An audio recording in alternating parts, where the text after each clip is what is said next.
தியாகம் பண்ணிட்டு இருக்கிறோம். நம்ம தியாகம் பண்ணணும், அப்போ தான் நமக்கு அந்த யோகம் கிடைக்கும். ரொம்ப தியாகம் பண்ணணும், அது நல்ல யோகம் வரும். இப்போ தியாகத்தை பயந்து நம்ம எங்கேயும் ஓடக்கூடாது. தியாகத்தில் இருந்தால் தான் யோகத்தை கிடைக்கும்.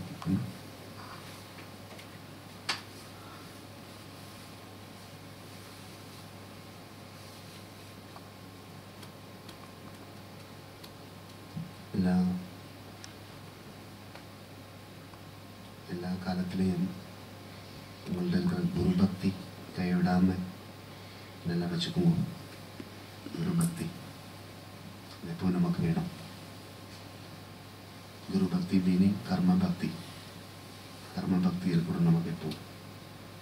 கர்ம பக்தி கைவிடக்கூடாது. கர்ம பக்தி ரொம்ப விசேஷம். இந்த கர்ம பக்தி தான் குரு பக்தி. அதான் சுவாமி சொன்னோம், ரியல் குரு பக்தி உங்களோட கர்மா.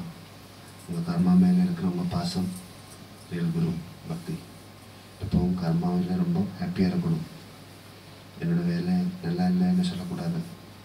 எந்த வேலையும் செய்கிறதுக்கு நான் தயார், எந்த வேலையும் செய்ய நான் தயார். இந்த ஒரு மனப்பக்குவத்தில் நம்ம இருக்கணும். நான் அதை செய்ய மாட்டேன், இதுதான் செய்வேன், எனக்கு அது பிடிக்காது, இது பிடிக்காது அப்படின்னு இருக்கக்கூடாது. செய்வேன் அப்படின்னு ஒரு மனோ தைரியம், ஃபெய்த் நமக்கு இருக்கணும். அநேக ஆயிரம் தீய சக்திகள் நம்மள்கிட்ட வரும். அதெல்லாம் ஜெயிக்கக்கூடிய பாசுபதாஸ்திரம் நம்மளில் இருக்கணும். அந்த அஸ்திரம் நம்மளில் இருக்கணும். எல்லாத்தையும் ஜெயிக்கக்கூடிய அஸ்திரங்கள் நம்மளில் இருக்கணும். அந்த அஸ்திரம் தான் நம்ம ஞானம். அந்த ஞானம் நமக்கு மேலே மேலே வரணும். அதுக்கு நிறைய குரு பக்தி இருக்கணும். எல்லா வியாழனையும் நம்ம கும்பிடணும்.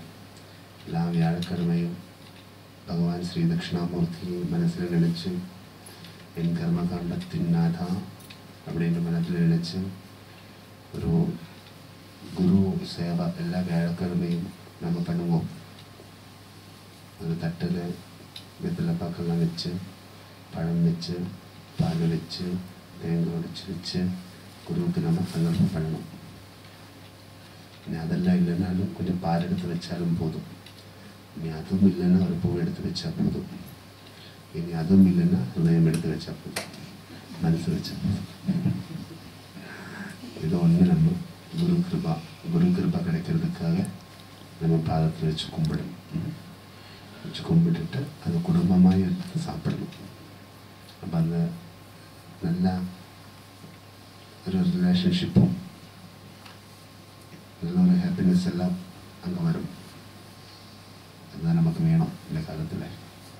இப்போ குரு பக்தி ரொம்ப ரொம்ப இருக்கணும். ஓம் சரவண பவா, ஓம் சரவண பவா, ஓம் சரவண பவா.